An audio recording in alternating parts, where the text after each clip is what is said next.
Hi friends, I am Mudammil यह standard 8 welcome back to my channel साइडिया। Well आज के कोलिजन के इस वीडियो में हम लोग पढ़ने जा रहे हैं इलास्टिक कोलिजन इन 2 डायमेंशंस। तो पिछले वाली जो वीडियो थी मेरी वो थी इलास्टिक कोलिजन इन 1 डायमेंशन और उसके बाद हमने न्यूमेरिकल्स भी उस पर बहुत ही अच्छे किए थे। एंड देन आज की इस वीडियो में हम लोग बात करेंगे इलास्टिक कोलिजन इन 2 डायमेंशंस के बारे में, है ना। तो चलिए इस टॉपिक के बारे में हम लोग डिटेल से पढ़ लेते हैं। इस टॉपिक के बारे में हम लोग डिटेल से समझ लेते हैं। 1 डायमेंशन के बारे में तो हमने अच्छे तरीके से समझ लिया था, मगर तब क्या जब इलास्टिक कोलिजन हमें 2 डायमेंशन में मिले तब कैसा केस रहेगा, तब कैसा सिनेरियोस रहेंगे, है ना। उसके बारे में आज की इस वीडियो में हम लोग डिटेल से बात कर लेते हैं। तो चलिए आज की इस वीडियो को हम लोग शुरू करते हैं। तो मान लीजिए यहाँ पर हमें एक दो मासेस दिए हुए हैं, है ना। मान लीजिए यहाँ पे एक दो बॉल्स हैं, है ना। एक बॉल जिसका मास है मान लीजिए m1 है, जो कि इस डायरेक्शन में u1 वेलोसिटी के साथ जा रहा है। एक और मास है जिसका मास है m2, जो कि इस डायरेक्शन में किस वेलोसिटी के साथ जा रहा है, u2 वेलोसिटी के साथ जा रहा है। इधर क्या है, u1 is greater than u2। जाहिर सी बात है कोलिजन होगा। अब कोलिजन हो भी जाता है तो कोलिजन होने के बाद ये एक इलास्टिक कोलिजन है। मगर इलास्टिक कोलिजन हमें दिखता था कोलिजन हुआ, फिर दोनों अपने उसी पोजीशन पे आ गए, है ना। फिर कोलिजन के बाद इसका वेलोसिटी हो गया v2, इसका वेलोसिटी हो गया v1। मगर अब इधर केस क्या है, जब कोलिजन हो जाता है इसके बाद, जब इधर कोलिजन हो जाता है तो कुछ इस तरह का केस बनता है जब ये दोनों कोलाइड कर गए, है ना। ये m1 मास है, m2 मास है। अब दोनों क्या होते हैं कि दोनों, है ना, क्या कर लेते हैं, मतलब दो दो डायमेंशन में मूव करने लगते हैं। पहले तो सिर्फ एक ही डायमेंशन में इन लोगों की वेलोसिटीज होती थी, अब इन दोनों की वेलोसिटी क्या हो जाती है, दो डायमेंशन में दोनों मूव करने लगते हैं ना। ये क्या है m1 मास और ये क्या है m2 मास, कोलिजन होने के बाद का सिनेरियो, है ना। तो ये दोनों, है ना, दोनों दोनों दो डायमेंशन में मूव कर जाते हैं, मतलब 2D में मूव करने लगते हैं। पहले क्या था, सिर्फ 1D में मूव करते थे, सिर्फ इनकी इनिशियल वेलोसिटी होती थी। मगर अब क्या है कि अब इस वाले पाथ को ना लेके अब ये लोग इस वाले पाथ को ले रहे हैं, है ना, इस वाले पाथ को ले रहे हैं। तो यहाँ पे क्या है, अब ये जो मोशन हो रहा है ये 2D में हो रहा है। तो ये वाले एंगल को हम लोग थीटा ले लेते हैं, इस वाले एंगल को हम लोग अल्फा ले लेते हैं। मास वही है, m1 है और m2 है, मास वही है।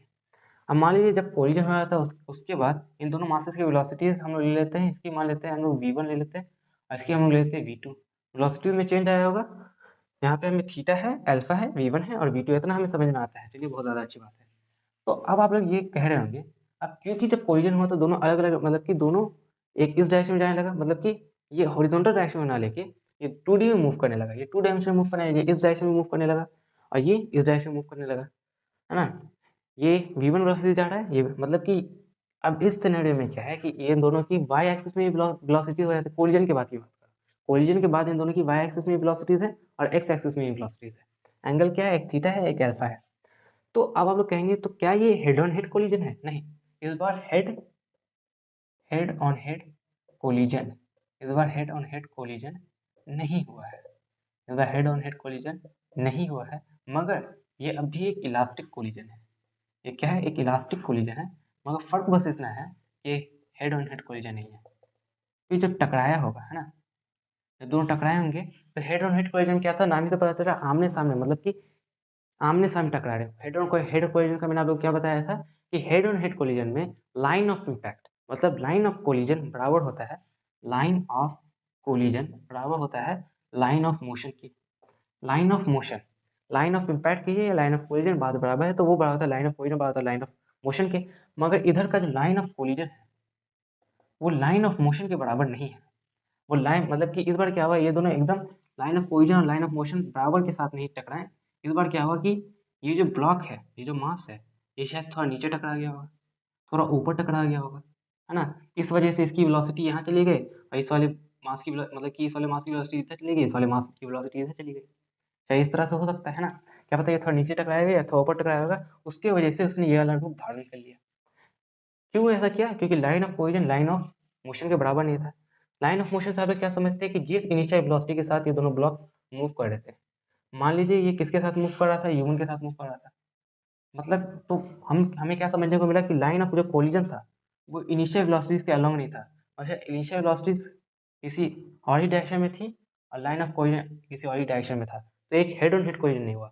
अब क्योंकि ये हेड ऑन हेड कोलिजन नहीं हुआ और क्योंकि line of motion line of collision के बराबर नहीं था, तो हमें क्या रिजल्ट देखने को मिला, ये इस तरफ जाने लगा, ये इस तरफ जाने लगा। यही है इलास्टिक कोलिजन इन 2D। इतना हमें आता है, इतना हमें पता चल गया, इतना हमें समझ में आ चुका है। अब हम इसके आगे की बात करते हैं।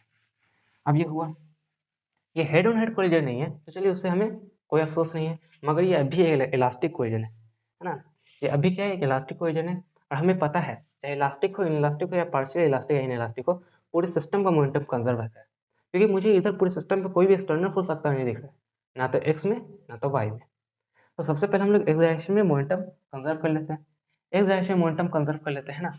तो पी आई बराबर कितने हो जाएगा, पी एफ के। तो एक्स डायरेक्शन में इनिशियल मोमेंटम कितना हो जाएगा, वो हो जाएगा, कितना था, m1 u1 है ना, वो हो जाएगा m1 u1 plus m2 u2 बड़ा हो जाएगा m1 है ना, m1 u1 plus m2 u2, ये हो जाएगा m1 v1 plus m2 v2। ये हमारा हो गया इक्वेशन नंबर 1। मतलब ये तो हमारा पहला रिलेशन हो गया। अब हम लोग दूसरे रिलेशन की बात कर लेते हैं। दूसरा रिलेशन हमारा कैसे मिलेगा, वाई डायरेक्शन मोमेंटम कंजर्व करके, वहाँ पे मोमेंटम कंजर्व है तो उसको हम लोग लिख सकते हैं, उसको भी हम लोग क्या लिख सकते हैं, वाई डायरेक्शन में। वाई डायरेक्शन में जो इनिशियल मोमेंटम होगा वो जीरो होगा, इनिशियल मोमेंटम जीरो होगा। इनिशियल मोमेंटम होता है फाइनल मोमेंटम के बराबर, तो इससे हम क्या करें, इनिशियल मोमेंटम जीरो है तो इसका मतलब फाइनल मोमेंटम क्या है, जीरो है। तब इनिशियल मोमेंटम तो हमारा जीरो हो गया। क्यों जीरो हुआ, क्योंकि वाई डायरेक्शन में कोई वर्टिकल वेलोसिटी नहीं है, सिर्फ हॉरिजॉन्टल वेलोसिटी, वर्टिकल वेलोसिटी नहीं है। अब क्योंकि वर्टिकल वेलोसिटी नहीं है, तो अगर हम लोग वाई डायरेक्शन का मोमेंटम निकालते हैं तो हमको मास के साथ वेलोसिटी को मल्टीप्लाई करना पड़ेगा। किसकी, नहीं नहीं नहीं, इधर मैंने क्या कर दिया, इधर मैंने एक मिस्टेक की। यहाँ पे m1 v1 plus m2 v2 नहीं होगा, यहाँ पे m1 u1, ये तो एक्स डायरेक्शन में करे थे ना, यहाँ पे मैंने एक गलत कर दिया है, ये हो गया m1 u1 plus m2 u2। ये तो एक्स डायरेक्शन में मोमेंटम कंजर्व करें, मैं भूल गया था कि हम लोग किस में मोमेंटम कंजर्व करें, एक्स डायरेक्शन में कंजर्व करें। तो क्या m1 v1 plus m2 v2 है ना, बराबर हो जाएगा m1, मास वही रहेगा। अब वेलोसिटी एक्स डायरेक्शन में बदल चुकी होगी, इस m1 मास की क्या वेलोसिटी होगी, मान लीजिए m1 मास है ना, ये v1 के साथ जा रहा है, तो इसके एक्स डायरेक्शन में क्या वेलोसिटी होगी, ये थीटा है ना, ये हो जाएगा v1 cos थीटा, और वाई डायरेक्शन में हो जाएगा v1 sin थीटा। तो हमें तो एक्स डायरेक्शन में मोमेंटम कंजर्व किया, तो एक्स डायरेक्शन में वेलोसिटी लेंगे, हो जाएगा m1 v1 cos थीटा है ना, प्लस है ना m1 v1 cos theta, plus हो जाएगा m2 v2, इसका भी क्या हो जाएगा, अब इसका हम लोग निकाल लेते हैं ना। ये मास है, ये v2 के साथ जा रहा था, इसका एक्स डायरेक्शन में क्या वेलोसिटी हो जाएगा, इसका एक्स डायरेक्शन में ये वाला एक्स डायरेक्शन होगा, ये वाला कंपोनेंट कितना हो जाएगा है ना, ये v2 मास का निकाला है ना, ये वाला कंपोनेंट कितना हो जाएगा, v2 cos अल्फा। तो हमारा क्या इक्वेशन है, यहाँ पे क्या रिलेशन निकला, m1 v1 plus m2 v2 बराबर हो जाएगा m1 v1 cos theta plus m2 v2 cos alpha. ये हमारा हो गया रिलेशन नंबर 1, ये हमारा क्या हो गया, रिलेशन नंबर 1 हो गया। अब हम लोग रिलेशन नंबर 2 देख लेते हैं, सेकेंड रिलेशन है ना। तो ये तो हमने एक्स डायरेक्शन में कंजर्व कर लिया, और सेकंड रिलेशन कैसा आएगा, वाई डायरेक्शन मोमेंटम कंजर्व करके, वाई डायरेक्शन मोमेंटम कंजर्व करके, वाई डायरेक्शन में इनिशियल मोमेंटम जीरो हो जाएगा। मैंने अभी आप लोग को बताया क्यों जीरो है, क्योंकि वर्टिकली किसी कोई वेलोसिटी नहीं है, तो मोमेंटम के लिए हमें क्या चाहिए, मास इंटू वेलोसिटी चाहिए। वेलोसिटी किससे चाहिए, वाई डायरेक्शन चाहिए, वाई डायरेक्शन में वेलोसिटी जीरो है, तो मास इंटू वेलोसिटी भी दोनों मास को वेलोसिटी से मल्टीप्लाई करें तो जीरो ही आएगा। क्यों जीरो आएगा, क्योंकि दोनों की वेलोसिटीज क्या है, जीरो है वाई डायरेक्शन में, इसलिए दोनों का इनिशियल जो मोमेंटम होगा जीरो होगा। तो इनिशियल मोमेंटम जीरो, उससे हमें फर्क नहीं पड़ता, इनिशियल मोमेंटम जीरो है ना, उससे हमें उतना कुछ गम नहीं है। मगर इधर हमें क्या चाहिए, फाइनल मोमेंटम चाहिए। इधर हमें पता है कि फाइनल मोमेंटम क्या है, जीरो है ना। तो अब फाइनल मोमेंटम से है ना हम लोग इक्वेशन बैठा देंगे, यहाँ पे इक्वेशन बन रहा है, फाइनल मोमेंटम यहाँ से हमें निकल रहा है ना, फाइनल मोमेंटम को जीरो के बराबर कर देंगे, क्योंकि इनिशियल मोमेंटम जीरो के बराबर है, जो इनिशियल मोमेंटम होता है वही फाइनल मोमेंटम होता है। इधर हमारा फाइनल मोमेंटम है ना, का इक्वेशन हम लोग यहाँ से निकाल सकते हैं, यहाँ पे इक्वेशन बैठा देंगे, फाइनल मोमेंटम यहाँ से निकाल के इक्वेशन बैठा देंगे, जीरो के बराबर कर देंगे, हो जाएगा हमारा फाइनल मोमेंटम कितना हमारा, वो हो जाएगा m1 v1 sin थीटा। हमें वाई डायरेक्शन वेलोसिटी चाहिए, क्योंकि फाइनल मोमेंटम में हमें मास तो चाहिए इनटू वेलोसिटी चाहिए। वेलोसिटी किसकी चाहिए, फाइनल वेलोसिटी चाहिए। इसकी जो फाइनल वेलोसिटी वाई डायरेक्शन में है ना, इसकी फाइनल वेलोसिटी वाई डायरेक्शन में इसलिए है कि देखिए किस तरह से जा रहा है, ये v1, इसकी ये एक डायरेक्शन में मूव कर रहा है, वाई डायरेक्शन में मूव कर रहा है, इसका मतलब क्या है, इसकी वाई डायरेक्शन में वेलोसिटी है। हमने यहाँ पे इसकी वाई डायरेक्शन में वेलोसिटी कितनी निकाली, v1 sin थीटा। तो कितनी हो जाएगी, m1 v1 sin थीटा, इसकी फाइनल वेलोसिटी निकाल दें, ये फाइनल वेलोसिटी है v1 sin थीटा, उसको मास से मल्टीप्लाई कर देते हैं, ये हमारा फाइनल मोमेंटम निकल जाएगा, plus m2 v2 sin alpha. ये कितना हमारा v2 sin अल्फा हो जाएगा वाई डायरेक्शन में, v2 sin अल्फा। प्लस में होगा कि माइनस में होगा, ये बताइए, प्लस में होगा कि माइनस में, माइनस में होगा क्योंकि v2 sin अल्फा नीचे है, माइनस v2 sin अल्फा है ना, बराबर हो जाएगा जीरो के। तो ये तो पूरा माइनस में हो गया, कितना गया, m1 v1 sin थीटा बराबर हो जाएगा, ये तो कितना गया, पूरा माइनस में चला जाएगा, ये m2 को माइनस v2 sin अल्फा से मल्टीप्लाई करें तो minus m2 v2 sin alpha आ जाएगा है ना, बराबर हो जाएगा m2 v2 sin अल्फा। है ना, इतना हमें पता चल गया, है ना। तो क्या बायडायरेक्शनल मोमेंटम कंजर्व है, तो एक इस तरह से भी कर सकते हैं, है ना। और एक मतलब कि m1v1 sin अल्फा बराबर हो जाएगा m2v2 sin अल्फा के।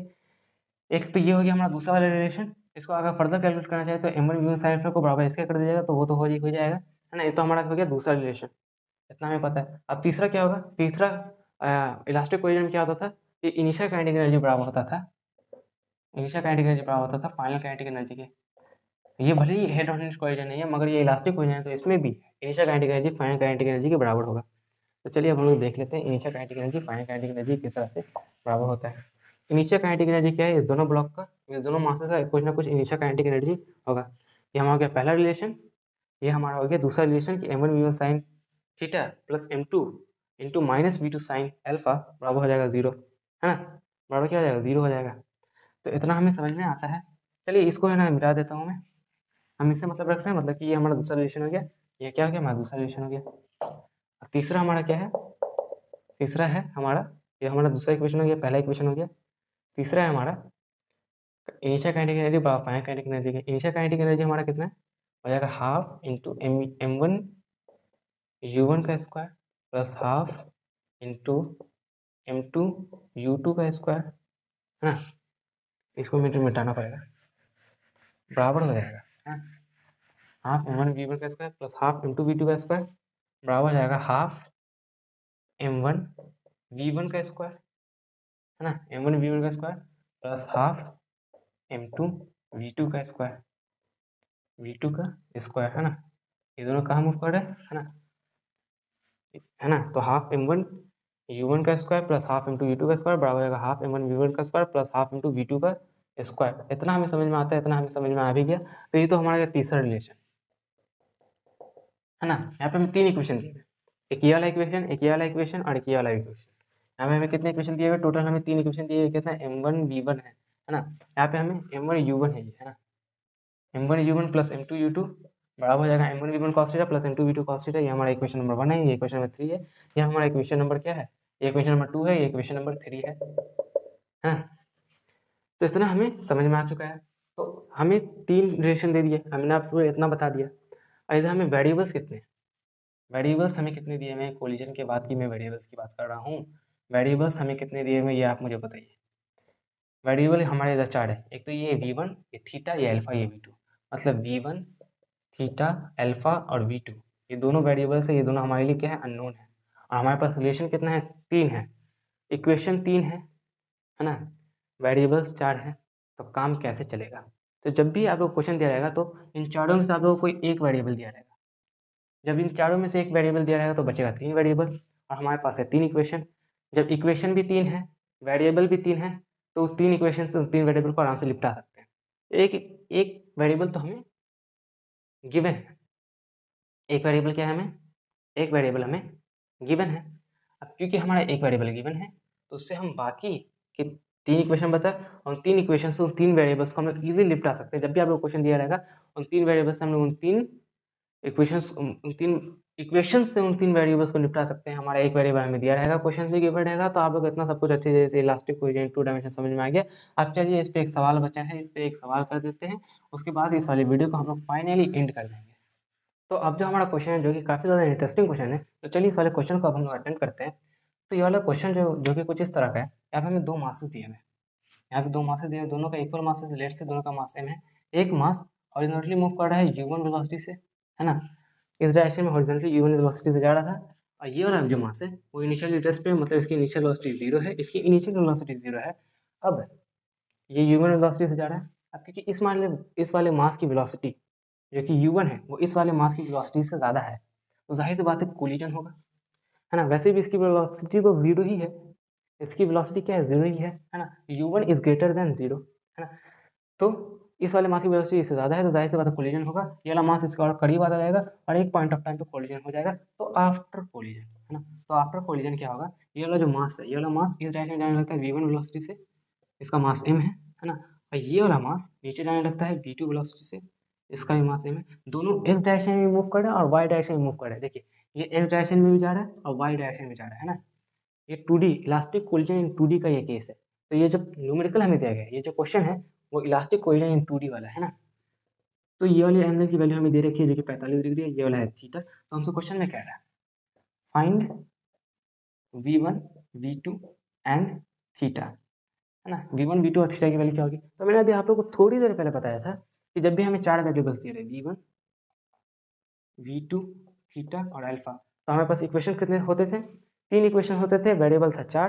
तो प्रॉब्लम हमें थी कि इक्वेशन सिर्फ 3 है, वेरिएबल 4 है, तो इन चारों वेरिएबल्स को कैसे निपटाएंगे। तो उधर हमने क्या थिंक किया था कि हमें उसमें कोई जो भी न्यूमेरिकल्स हमें दे रहेंगे उसमें से हमें एक वेरिएबल की वैल्यू दी रहेगी, तो बचेंगे हमारे पास कितने वेरिएबल बचेंगे 3, इक्वेशन भी है 3। तो आराम से उन तीनों इक्वेशन का इस्तेमाल करके हम लोग इन तीनों वेरिएबल्स की वैल्यू निकाल सकते हैं। तो इस क्वेश्चन में हमें एक वेरिएबल की वैल्यू दी गई है। लेट्स यहाँ पे अल्फा की वैल्यू हमें कितनी दे दी गई है, 45 डिग्री। तो एक वेरिएबल की वैल्यू दे दी गई है, बचा है 3 वेरिएबल, इक्वेशंस भी हमारे पास 3 है, रिलेशंस हमारे पास 3 है, वेरिएबल भी 3 है। तो आराम से उन इक्वेशंस का अगर हम लोग अच्छी तरह से एग्जीक्यूशन करते हैं, अच्छी तरह से इस्तेमाल करते हैं, तो इन तीनों वेरिएबल्स की हमारी वैल्यू निकल जाएगी। तो चलिए इस्तेमाल करते हैं। तो जो हमारा जो सबसे पहला जो इक्वेशन था वो क्या था, मोमेंटम को कंजर्व करना, जो कि एक्स डायरेक्शन में कंजर्व था, वाई डायरेक्शन में कंजर्व है। तो चलिए पहले एक्स डायरेक्शन का मोमेंटम कंजर्वेशन देख लेते हैं ना। हो जाएगा m1, m कितना है, ये m1 m2 क्या है, m1 है बराबर है m1, है ना। ये m1 और m2 दोनों बराबर है, मतलब दोनों का मास कितना है, m है। तो ये हो जाएगा m into u1, initial momentum निकाल रहे हैं। इनिशियल मोमेंटम बराबर कितना होता है, फाइनल मोमेंटम होता है। तो इनिशियल मोमेंटम कितना हो जाएगा इस सिस्टम का, एक्स डायरेक्शन की बात कर रहे हैं, m इंटू u1 प्लस 0। ये इनिशियल रेस्ट पे, तो इसका इनिशियल मोमेंटम 0 हो जाएगा, है ना, बराबर हो जाएगा। बराबर क्या हो जाएगा, m into we one cos 45 degree. देखिए ये जो V1 है, ये V1 स्पीड से जा रहा है, ये m है, ये 45 डिग्री है। तो इसे s कंपोनेंट कितना हो जाएगा, V1 कॉस 45 डिग्री, जो कि बराबर हो जाएगा V1 बाई रूट टू के। अब क्योंकि V1 बाई जो कि बराबर किसको हो जाएगा, जो कि बराबर हो जाएगा V1 बाई रूट टू के। और हम लोग इसका V1 कॉस 45 डिग्री कितना हो गया, V1 बाई रूट टू के, इसको लिख सकते हैं m1 into V1 by root to. अब हम लोग s कंपोनेंट का क्यों वेलोसिटी निकालें, फाइनल मोमेंटम के लिए हमें फाइनल वेलोसिटी चाहिए था, फाइनल वेलोसिटी हमें निकालनी थी। अब फाइनल वेलोसिटी कितनी हो जाएगी, v1 cos 45 डिग्री, क्योंकि इस बार हम लोग x डायरेक्शन का वेलोसिटी निकालेंगे, क्योंकि मोमेंटम जो हम लोग कंजर्व कर रहे हैं वो s डायरेक्शन में कंजर्व कर रहे हैं, plus m into v2 cos theta, cos 45 degree नहीं बोल सकते। अब इसका वेलोसिटी निकालेंगे, तो ये कुछ इस तरह से जा रहा है, m मास से, ये थीटा है, ये v2 से जा रहा है, तो इसका x कंपोनेंट कितना हो जाएगा, v2 cos थीटा, ये कितना हो जाएगा m into v2 cos theta. तो सारे से m से m कट गया, तो u1 बराबर आ गया, जो हमारा पहला रिलेशन हो गया, जो पहला इक्वेशन हमारा बराबर आ गया v1 by root two plus v2 cos theta, ये हमारा गया पहला इक्वेशन। अब दूसरा हम लोग देख लेते हैं, दूसरा रिलेशन, दूसरा इक्वेशन हमें कैसे मिलेगा, दूसरा रिलेशन हमें कैसे मिलेगा, मोमेंटम को वाई डायरेक्शन कंजर्व करके। वाई डायरेक्शन मोमेंटम कौन सा, तो पी आई बराबर हो जाएगा पी एफ। वाई डायरेक्शन में इनिशियल मोमेंटम कितना हो जाएगा, वाई डायरेक्शन मोमेंटम कंजर्व करें तो इनिशियल मोमेंटम हो जाएगा 0, क्योंकि इस सिस्टम की इनिशियल वेलोसिटी वाई डायरेक्शन में 0 है। अगर हम लोग इनिशियल मोमेंटम ले रहे हैं बराबर फाइनल मोमेंटम होता है, और वाई डायरेक्शन का मोमेंटम ले रहे हैं, तो इनिशियल मोमेंटम में जो मास इंटू वेलोसिटी लेंगे, तो वेलोसिटी किसका लेंगे, वाई डायरेक्शन लेंगे, और इनिशियली वाई डायरेक्शन में कोई वेलोसिटी नहीं है। तो इनिशियली वेलोसिटी 0 है, तो पूरा इनिशियल मोमेंटम कितना हो जाएगा, 0 हो जाएगा। मतलब दोनों मास का वेलोसिटी कितना है, वाई डायरेक्शन में 0 है, तो दोनों मास का इनिशियल वेलोसिटी इनिशियल मोमेंटम कितना हो जाएगा, 0 हो जाएगा। तो 0 बराबर हो जाएगा पी एफ के, पी आई बराबर होता है पी एफ के, मतलब पी एफ बराबर होता है पी आई को, तो पी आई है 0, तो पी एफ बराबर किसको हो जाएगा, 0 के। तो यहाँ से हम लोग पी एफ की वैल्यू निकाल के 0 के बराबर बैठा सकते हैं, है ना। पी एफ कितना हो जाएगा, पी एफ कितना हो जाएगा, पी एफ हो जाएगा m into we one sine theta, m into we one sine 45 degree. यहाँ पे हमें इस वाले एंगल की वैल्यू दी रखी है ना, वी वन साइन 45 डिग्री, जो कि हो जाएगा m into we one by root two, है ना, प्लस मतलब यहाँ पे v1 है, ये 45 डिग्री है, तो ये कितना हो जाएगा, v1 साइन 45 डिग्री जो हो जाएगा v1 बाई रूट टू, है ना। उसी तरह से यहाँ पर इसका ये वाला कंपोनेंट, ये थीटा है, तो ये वाला कंपोनेंट कितना हो जाएगा v2, ये v2 से जा रहा है ना, v2 साइन थीटा। तो हमें दोनों का y फाइनल y डायरेक्शन में जो इन दोनों की वेलोसिटीज थी वो मिल गई। तो फाइनल मोमेंटम निकालने के लिए मास को मल्टीप्लाई करेंगे वेलोसिटी से, किस वेलोसिटी से, फाइनल वेलोसिटी से, कौन सी डायरेक्शन में, y डायरेक्शन की वेलोसिटी से। तो हो गया m into we one root two, v one by root two plus m into minus v two sine theta बराबर 0। माइनस क्यों लगाया, क्योंकि नीचे नेगेटिव डायरेक्शन में तो माइनस ही ना लगेगा। तो m into minus v two sine theta कितना हो जाएगा, minus m v two sine theta, ये पूरा हो जाएगा minus m v two sine theta. तो ये m से m कट गया, तो v one by root two कितना हो जाएगा, हो जाएगा v2 साइन थीटा, है ना, मतलब कि m से m अभी नहीं कटा, माइनस m, ये इसको उधर ले जाएंगे तो कितना आ जाएगा, इसको उधर ले जाएंगे तो कितना आ जाएगा, plus m v2 sine theta, ना M V by root two, ये माइनस है ना, m v2 sine theta minus था, यहाँ पे नहीं काटा मैंने m को, है ना, M v one by root two, है ना, इस minus m v two sine theta को उधर ले जाएंगे तो कितना आ जाएगा, plus m v two sine theta, ये m से ये m मर गया, है ना, मर गया ये m से m, तो v1 कितना हो जाएगा हमारा, root two we two sine theta, ये हमारा हो गया इक्वेशन नंबर 2, ये हमारा दूसरा रिलेशन निकल गया, जो क्या है, v1 बराबर है root two we two sine theta, ये दूसरा, है ना। अब तीसरा रिलेशन कैसे निकलेगा, है ना, तो क्योंकि ये इलास्टिक कोलिजन है तो काइनेटिक एनर्जी इनिशियल बड़ा होता है kinetic energy final, initial kinetic energy कितना है, half into m into u one का स्क्वायर प्लस जीरो, इसका काइनेटिक एनर्जी कितना है, जीरो जाएगा क्योंकि इनिशियली रेस्ट पर है ना, तो इनिशियल काइनेटिक एनर्जी का half m one m into v u का स्क्वायर बराबर हो जाएगा half m into we one का स्क्वायर, है ना, plus half into m into v two का स्क्वायर, है ना, ये तो जीरो हो गया। इनिशियल काइनेटिक एनर्जी उस वाले ब्लॉक का कितना था, जीरो था, क्योंकि वो इनिशियली रेस्ट पे था, ये इनिशियली रेस्ट पे था ना, यू बराबर, ये u1 से चल रहा था, तो इसका हो गया इनिशियल हाफ एम u1 का स्क्वायर, इसका हो गया हाफ इंटू जीरो का स्क्वायर, जो कि जीरो ही होता है, तो ये पूरा इसका काइनेटिक एनर्जी जीरो हो गया, तो है ना, जीरो का है ना, हम लोग नहीं भी लिखेंगे तो चलेगा, है ना। तो बेसिकली हमारा काइनेटिक एनर्जी इनिशियल बराबर हो गया kinetic energy final, initial kinetic energy बस इतना था, जो कि इस पूरी के काइनेटिक एनर्जी के बराबर होगा, है ना।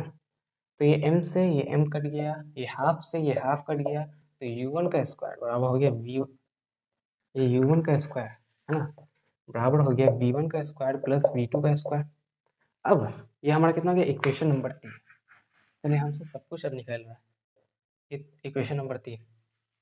अब हम लोग क्या कर सकते हैं, अब क्या कर सकते हैं इस पॉइंट ऑफ टाइम पे, कि यहाँ पे हम लोग v1 की जगह, यहाँ पे v1 की हमने वैल्यू निकाल दी, यहाँ पे हम लोग v1 की जगह, यहाँ पे v1 की जगह ये वाली वैल्यू रख सकते हैं, तो चलिए रख देते हैं, तो u1 बराबर हो जाएगा v1 by root two plus v two cos theta, तो यहाँ पे v1 की जगह क्या रख देते हैं, root two we two sine theta by root two plus v two cos theta, ये रूट टू से रूट टू कट गया, है ना, ये रूट टू से रूट टू कट गया, तो u1 बराबर कितना हो गया वी टू साइन थीटा, है ना, plus v two cos theta, है ना, तो u1 बराबर हो गया, ये सबको है ना मैं मिटा देगा, तो यहाँ से v2 कॉमन ले सकते हैं, तो फाइनली u1 बराबर किसके हो गया हमारा, v2 into sine theta plus cos theta. अब हम लोग क्या कर सकते हैं, यहाँ पे u1 का स्क्वायर है, हमारी u1 की वैल्यू निकल चुकी है, वो कितनी है, v2 into sine theta plus cos theta. यहाँ पे अगर हम लोग इस u1 का स्क्वायर कर दें तो इस पूरे का स्क्वायर हो जाएगा, जो कि हो जाएगा, इस u1 का स्क्वायर करने में कितना हो जाएगा, इस पूरे का स्क्वायर हो जाएगा, जो कि होगा v2 का square into sine theta plus cos theta का square into sine theta plus cos theta का स्क्वायर। तो यहाँ पे हमने u1 का स्क्वायर कर दिया, एक u1 स्क्वायर की वैल्यू कितनी है, v1 का स्क्वायर प्लस v2 का स्क्वायर, यहाँ पे हमने इसका स्क्वायरिंग कर दिया, तो इस वाली वैल्यू को हम लोग इसके बराबर कर सकते हैं, आराम से बराबर कर सकते हैं, क्योंकि ये वाली वैल्यू बराबर है इस वाली वैल्यू के, यहाँ पे हमने u1 का स्क्वायर कर दिया, इसका स्क्वायर बराबर इतने के हो गया, तो इस u1 के स्क्वायर की जगह हम लोग ये वाली वैल्यू लिख सकते हैं, क्योंकि हमने ये वाली वैल्यू निकाल ली, तो ये वाली वैल्यू बराबर हो जाएगी इस वाली वैल्यू की, इक्वेशन हमारा बैठ जाएगा, आराम से हमारा सब कुछ निकल जाएगा। यहाँ पे v1 स्क्वायर की जगह v1, यहाँ पे v1 का स्क्वायर है ना, तो यहाँ पे v1 के स्क्वायर की जगह ये वाला v1 का वैल्यू पुट कर देंगे, है ना, जो कि हो जाएगा root two we two sine theta का स्क्वायर, है ना। इतना आप लोग समझ चुके हैं, तो पहले हम लोग वैल्यू पुट करते हैं, है ना। इसमें हमारा u1 कितना निकल चुका है, u1 है v two into sine theta plus cos theta, तो उसका स्क्वायर कितना आ जाएगा, v two square into sine theta plus cos theta का होल स्क्वायर बराबर हो जाएगा v1 का स्क्वायर, v1 हमारा कितना है, root two we two sine theta, root two we two sine theta का स्क्वायर, है ना, प्लस v2 का स्क्वायर, है ना। यहाँ पे हमने v1 की जगह कौन सी वैल्यू रख दी, root two we two sine theta, और उसका स्क्वायर कर दिया, तो हमारा v1 का स्क्वायर आ गया, है ना, v1 का स्क्वायर हमारा इस तरह से आ गया, v1 की जगह हमने जानबूझ के root two we two sine theta का स्क्वायर लिख दिया, ताकि हमसे क्वेश्चन इजीली सॉल्व हो जाए। तो ये root two we two sine square theta को क्या लिख सकते हैं, रूट टू का स्क्वायर इंटू वी टू का square into sine square theta, है ना, तो रूट टू का स्क्वायर कितना हो जाएगा, 2 हो जाएगा, है ना, रूट टू वी टू का साइन स्क्वायर थीटा को क्या लिख सकते हैं, मतलब root two we two sine theta का स्क्वायर था ना, तो ये हो जाएगा साइन थीटा का स्क्वायर था तो कैसे लिखा जा सकता है, √2 का स्क्वायर इंटू V2 का square into sine square theta, क्योंकि पूरी V1 का स्क्वायर था तो इस पूरे वैल्यू का स्क्वायर होगा ना, तो स्क्वायर से ये रूट कट गया तो कितना बचा, तो कितना बचा ये 2 into V2 square sine square theta. ये V2 स्क्वायर से ये वाला V2 स्क्वायर कट गया, ये V2 स्क्वायर से ये वाला V2 स्क्वायर, मतलब कि इस V2 स्क्वायर से सारा, मतलब कि सारा V2 स्क्वायर कट गया, है ना। यहाँ से V2 स्क्वायर कॉमन ले लेते हैं तो यहाँ से V2 स्क्वायर इस वाले V2 स्क्वायर से कट जाता है। यहाँ पे बचा sign theta plus cos theta का होल स्क्वायर, जो कि होता है sign square theta plus cos square theta. अब हाँ लगभग लगभग सब कुछ सॉल्व हो रहा है।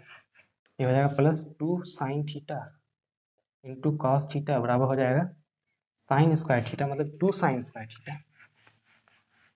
यहाँ पे हमारा कितना है 2 sign square theta, 2 sign square theta plus 1। यहाँ पे sign square theta plus cos square theta को क्या लिख सकते हैं हम लोग, 1 लिख सकते हैं, 1 प्लस, है ना। Sign square theta plus cos square theta क्या लिख सकते हैं, 1 लिख सकते हैं। इस 1 से ये वाला 1 काट गया, यहाँ बचा 2 sign square theta plus 2 sine theta into cos theta. ये 2 से ये 2 कट गया, ये साइन थीटा से ये साइन स्क्वायर थीटा कट गया, तो बचा कितना साइन थीटा बराबर हो गया कॉस थीटा के। साइन थीटा को उधर ले जाएंगे तो कितना बचेगा, इधर इधर बचेगा 1 बराबर हो जाएगा cos theta by sine theta. तो cos theta by sine theta कितना होता है कॉट थीटा, तो कॉट थीटा बराबर हो गया 1 के। कॉट थीटा को लिख सकते हैं हम लोग कॉट 45 डिग्री, कॉट, है ना। कॉट थीटा क्या लिख सकते हैं हम लोग, कॉट 45 डिग्री। तो थीटा को हम लिख सकते हैं 45 डिग्री। थीटा हमारा फाइनल कितना निकल गया 45 डिग्री, मतलब यहाँ पे जो एम था, है ना, ये वाला एंगल था कितना 45 डिग्री। ये V1 से जा रहा था, ये V2 से जा रहा था, हमें ये वाला एंगल पूछा था, ये वाला एंगल कितना है 45 डिग्री। अब हमें निकालना है V1 और V2, जो कि बहुत ही आसानी से निकल गया। जब इस वाले एंगल की वैल्यू निकल गया, जब ये 45 डिग्री निकल गया, तो V1 और V2 निकालना कोई भारी काम नहीं है ना। V1 और V2 निकालना कोई भारी काम नहीं है, कोई भी ज़्यादा हार्ड काम नहीं है। चलिए देखते हैं कैसे। हमारा दिया हुआ था रिलेशन कितना था, U1 बराबर था V2 sine theta plus cos theta.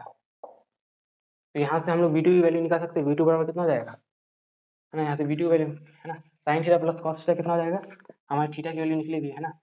U1 बराबर था V2 into sine theta plus cos theta कितना हो जाएगा, sine 45 degree plus cos 45 degree, theta कितना 45 डिग्री आ जाएगा 1/√2 प्लस 1/√2, है ना। इस 1/√2 1 प्लस 1/2 क्या ले सकते हैं 2/√2, मतलब √2 है ना, एलसीएम में आ जाएगा। ऊपर कितना बचेगा 1 + 1, इसका क्या कितना लिख सकते हैं 2/√2, है ना, 2/√2। अब इसको फर्दर रेशनलाइज करें तो कैसे होगा, दोनों तरफ √2 इंटू /√2, है ना, ऊपर और नीचे दोनों √2 से मल्टीप्लाई कर देंगे तो इस तरह से हम रेशनलाइज कर सकते हैं, है ना। तो ये √2 इंटू √2 से वाला 2 कट गया, तो हमारा U1 बराबर कितना आ गया V2 इंटू √2, तो V2 बराबर हो जाएगा U1/√2। V2 बराबर हमारा आ गया U1/√2। चलिए V2 की वैल्यू निकल गई, एक हमारा, है ना, V1 की वैल्यू बोला था, एक V2 की वैल्यू बोला था और एक थीटा की वैल्यू बोला था, जिसमें से V2 की निकल गई, थीटा की निकल गई और V1 की निकालनी बाकी है ना। तो हमारा एक रिलेशन था, एक इक्वेशन हमने बनाया था, निकाला था, जो कि था V2 सॉरी कितना था V2 साइन थीटा, है ना। V1 बराबर हो जाएगा V2 कितना है U1/√2 into √2 into sine theta मतलब साइन 45 डिग्री, साइन 45 डिग्री मतलब क्या 1/√2 है ना। ये √2 से √2 कट जाएगा तो V1 बराबर क्या आ गया U1/√2। तो V1 बराबर भी हमारा क्या आ गया U1/√2 और V2 बराबर भी है U1/√2। तो हमने V1 की वैल्यू निकाल के, जो कि कितनी है U1/√2, V1 की वैल्यू भी निकल गई, है ना। V1 की वैल्यू भी निकल गई, V2 की वैल्यू भी निकल गई और थीटा की वैल्यू भी निकल गई, हमारी सारी वैल्यू निकल गई। और यहाँ पे हमें 45 डिग्री पहले से दिया हुआ था, ये थीटा की वैल्यू भी निकल गई, V1 भी निकल गया, V2 भी निकल गया। तो मैं आशा करता हूँ कि आप लोग को आज का वाला वीडियो बहुत ज़्यादा पसंद आएगा। तो आज के लिए सिर्फ इतना ही, मैं आशा करता हूँ कि आप लोग को सारा कंसेप्ट अच्छे से समझ में आएगा और स्पेशली न्यूमेरिकल्स आप लोग को बहुत ही अच्छी तरीके से समझ में आएगा, बहुत ही ज़्यादा मजा आएगा आप लोग को न्यूमेरिकल अटेम्प्ट करने में। तो मिलते हैं नेक्स्ट वीडियो में, और हमें अगली जो वीडियो आने वाली है वो आने वाली है इलास्टिक कोलिजन पे, मतलब इन इलास्टिक कोलिजन पे अगली वाली वीडियो आने वाली है। तो तब तक के लिए हमारे साथ बने रहें, तब तक के लिए keep learning, keep studying and keep growing.